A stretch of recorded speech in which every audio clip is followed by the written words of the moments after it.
Hola, ¿cómo están? Me da muchísimo gusto estar con ustedes mediante este medio, que ya tenía bastante tiempo que no lo usaba, pero bueno, pues me da mucho gusto estar con ustedes. Bueno, sabemos que no vamos a poder tener la clase de mañana, 30 de octubre, pero bueno, la tenemos acá.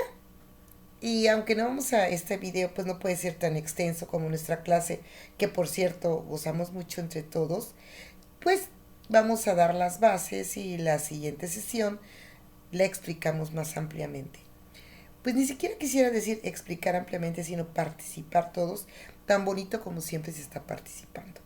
Bueno, en la clase pasada nosotros estuvimos hablando de los paradigmas y nos llevamos una sorpresa al darnos cuenta que pues todas las corrientes de los paradigmas nosotros los hemos tenido en algunas ocasiones. Es más, estuvimos hablando de ellos y rompimos muchos mitos, creencias y cosas que pues para nosotros era normal o ni siquiera lo tomábamos en cuenta. Fue muy buena esa clase, porque todos nos quedamos así sorprendidos, hasta alguien dijo, bueno, entonces nuestra vida está llena de paradigmas y nosotros somos los que debemos de saber qué hacer con ellos, ¿no? Hablar de esto es hablar de un pensamiento ya muy desarrollado y bueno, a mí me da mucho gusto porque nuestra clase, Teoría del Conocimiento Científico, se basa en eso. Poder tomar nuestras decisiones propias y decidir qué es lo correcto. ¿Verdad? Esto es donde qué es lo correcto y qué es lo incorrecto, dependiendo de los diferentes tipos de forma de pensar que tenemos, si nos basamos en la ciencia o no. Bueno, por ejemplo, aquí el día de hoy vamos a hablar de los paradigmas de la ciencia. Estos paradigmas se basan, por ejemplo, en el racionalismo. El racionalismo nos indica que algo tiene que ser razonado. Si no es razonado, pues no es correcto, no es aceptado. Pero resulta que el razonamiento no es el mismo para las diferentes personas, hasta dentro de tu misma familia. Personas en tu comunidad, en tu localidad, país y mundo. Esa es la situación tan interesante del racionalismo, ¿no? Por ejemplo, ¿quién tiene la razón en la guerra de Rusia contra Ucrania? Y si nosotros podemos analizar y pues vamos a tener unos que van a decir, no, pues tiene la razón Rusia, otros no, la tiene Ucrania. Todos no, pues es que el único que está perdiendo es el pueblo de Ucrania. Pero también el pueblo ruso está sufriendo, ¿no? Y hoy, por ejemplo, veía que el presidente de Rusia, Vladimir Putin, él decía que pues que no va a permitir que países del occidente, o sea, Estados Unidos, y pues incluyéndonos a nosotros, estemos metidos en su problema, ¿no? Entonces, que va a tomar decisiones muy fuertes y sigue haciendo eso. Entonces, ¿es malo Rusia? O sea, ¿quién es el malo y quién es el bueno? El razonamiento es bien complicado, ¿no? Porque no vamos a saber quién es quién. No estamos fundamentándonos en la ciencia, sino en las formas de pensar y de razonar de diferentes gentes, potencias, países, entes en el mundo. Ese racionalismo se basa en la razón. Tenemos otro paradigma de la ciencia, que es el empirismo. El empirismo es súper interesante porque se basa en la experiencia. Y entonces, ¿verdad? Nosotros decimos, bueno, yo como soy más grande que todos ustedes, yo tengo la razón porque tengo más experiencia. Y hay quien dice, bueno, quién sabe, porque, por ejemplo, hay veces un maestro albañil sabe más que un arquitecto o un ingeniero. ¿Será? ¿Será cierto eso? Bueno, dicen que es que el maestro albañil sabe muy bien dónde poner los cimientos, sabe cuánto se tiene que poner y que hace mejores construcciones y cobra menos que un arquitecto o un ingeniero. ¿Sabe más un campesino que un ingeniero agrónomo o que un biólogo? O sea, ¿quién tiene mayor capacidad de conocimiento, ¿no? Y bueno, definitivamente si hablamos de agricultura, los campesinos saben muchísimo más que muchísima gente, incluyéndome, ¿no? Porque ellos conocen el tipo de suelo, la lluvia, cuándo deben de sembrar, la época del año. Y ellos se basan en un librito antiguo que se llama Antiguo Galván, que creo que ahora se llama el Nuevo Galván.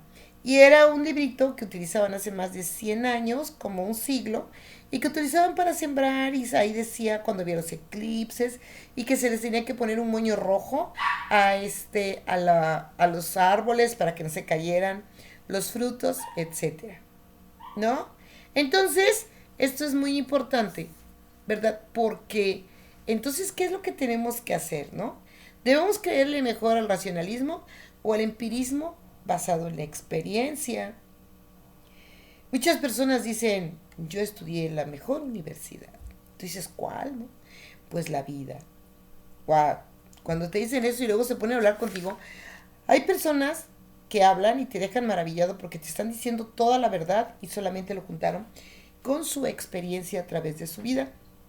Y no tienen que ser muy grandes. Hay algunos jóvenes que tienen unas pláticas fascinantes, como en el caso de ustedes. Después tenemos otro paradigma, ¿no? Que es el positivismo. En el positivismo, ahí no hay de otra forma más que comprobarlo por el método científico. El que quieran. Inductivo, deductivo, hipotético deductivo, el método científico de las ciencias exactas y químico-biológicas, el que ustedes quieran, pero se tiene que comprobar. Yo les voy a confesar, yo estoy muy basada en ese método, en el positivismo, porque mi carrera es científica absolutamente y los biólogos somos realmente investigadores. Entonces, bueno, pues yo estoy muy metida en eso. Yo digo, bueno, si yo no toco, no huelo, no siento, pues para mí no existe. Pero también es un pensamiento bastante cuadrado.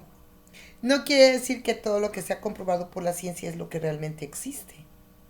Existen teorías, existen hipótesis que se vienen abajo cuando nuevos descubrimientos vienen. Entonces, bueno, no es la panacea del conocimiento. Sin embargo, yo pertenezco a esa corriente. Y me siento muy orgullosa porque eso me hace pensar y razonar además y con mi experiencia decir, bueno, sí, puede ser o no puede ser, ¿no? También creo que tenemos que tener un poco de todos los paradigmas para poder ver un problema desde un punto de vista diferente y poder llegar a una conclusión. Pero nos falta hablar de algunos más. Espero que se estén divirtiendo o por lo menos poniendo atención a lo que estoy diciendo porque es algo muy importante. El siguiente que sigue es el empirismo lógico. Este es un como positivismo lógico. Eh, Quiere decir que yo obtengo este paradigma con el método científico, pero lo tengo que verificar. Y verificar utilizando quizás los otros paradigmas, lo que yo les acababa de decir. Y entonces el conocimiento o lo que tú decides está más reforzado y puedes tomar una mejor decisión en lo que tú estás pensando. El racionalismo crítico, dice que debe de tener un carácter científico, pero puede ser confrontado con la realidad. ¿Qué quiere decir esto, no? Ok, sí está basado, pero realmente existe, puede ocurrir. Es como un poco de todo, o sea, lo razonamos, pero científicamente. Y el anterior lo analizamos científicamente y lo comprobamos con nuestra experiencia. Son cosas diferentes. Pero bueno, la ciencia al fin y al cabo ayuda mucho desde los diferentes parámetros.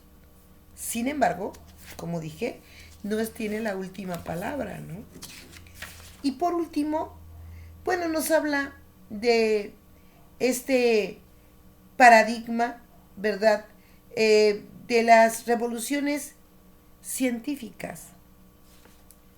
En este paradigma de las revoluciones científicas, nos dice que el desarrollo histórico de cada ciencia, pues, supera la existencia de un paradigma y lo confirma. Y que este paradigma va a estar, pues, hecho, generado de diferentes creencias, valores, técnicas, etcétera. Entonces es muy interesante hablar de este punto porque dices, bueno, entonces, ¿quién tiene la razón? ¿No? Yo te diría todos y nadie, ¿no? Es un tema muy interesante porque cuando hablamos de paradigmas, pues cada quien defiende su postura. Habrá aquellos que dicen que la Tierra es hueca, habrá aquellos que dicen que aún existen, pues, eh, no sé, duendes, brujas, fantasmas, que en el Triángulo de las Bermudas ahí está la Antártida, o que hay ovnis, ¿no? Pero también hay quienes que dicen el COVID, el SARS-CoV-2 no existe, es pura imaginación. O el SIDA, por ejemplo, el SIDA, dicen que nunca, por si ustedes no lo saben, en el SIDA nunca se ha visto el virus del SIDA. Es más, ni siquiera se tiene su estudio bioquímico real como es. Lo que hicieron fue meter toda la información que tenían en una computadora de hace bastante tiempo, como 20 años o más, y pidieron un modelo molecular tridimensional y ese lo dio. Pero realmente no es cierto. Si no lo sabían, pues ya se los expliqué. Ese es un verdadero fraude científico. Porque a nosotros nos hacen ver que ese modelo es el del SIDA, pero no. Ni siquiera lo hemos detectado. ¿Qué es lo que detectamos? Detectamos que el cuerpo de la persona de repente empieza a disminuir su sistema inmunológico, que no quiere decir tan solo los glóbulos blancos, sino el sistema inmunológico, que está formado por proteínas y enzimas, en fin, que lo que hacen es detectar que existe algún agente externo, llámale microorganismo, virus, hongo, bacteria, lo que quieras, protozoario, que está en tu cuerpo y que te está haciendo daño. Pero ese sistema inmunológico empieza a descender. Y a mucha gente le ocurre eso cuando tiene una enfermedad, le baja el sistema inmunológico. O cuando no se nutre, se alimenta inadecuadamente. O cuando tiene estrés, depresión, ansiedad. O cuando no duerme. O cuando no hace ejercicio. O cuando es diabético. O cuando tiene algún problema renal, de hígado, estomacal, un cáncer. Muchas cosas. Y entonces, un alto porcentaje de científicos, les puedo decir como un 40% de científicos en el mundo dicen que el SIDA no existe, que es una enfermedad sistémica o sistemática, es decir, que ataca a tu cuerpo es algo multifactorial, que existen muchas razones y que por eso hay parejas que solamente una persona lo tiene y el otro no. Sin embargo, otros, y con los que yo estoy de acuerdo, dicen que sí existe. Y yo estoy de acuerdo con eso. Y que existen muchas formas de contagio, pero que algunos son más resistentes que otros. En fin, es un tema increíblemente bello hablar de esto porque al final te das cuenta que quién sabe que sabes y que quién sabe no sabes, ¿no? Como dijo aquel filósofo, solo sé que no sé nada. Y bueno, pues aquí los dejo como siempre, una clase maravillosa, ya no les quiero quitar mucho tiempo, son casi 15 minutos del video. Pero bueno, en la clase lo veremos más. Por favor, vean los videos que están ahí y hagan las actividades. Nos vemos la siguiente clase. Me dio mucho gusto estar con ustedes, aunque sea mediante esta forma, que bueno, pues tiene que ver algo, ¿no? Cuídense, que estén bien.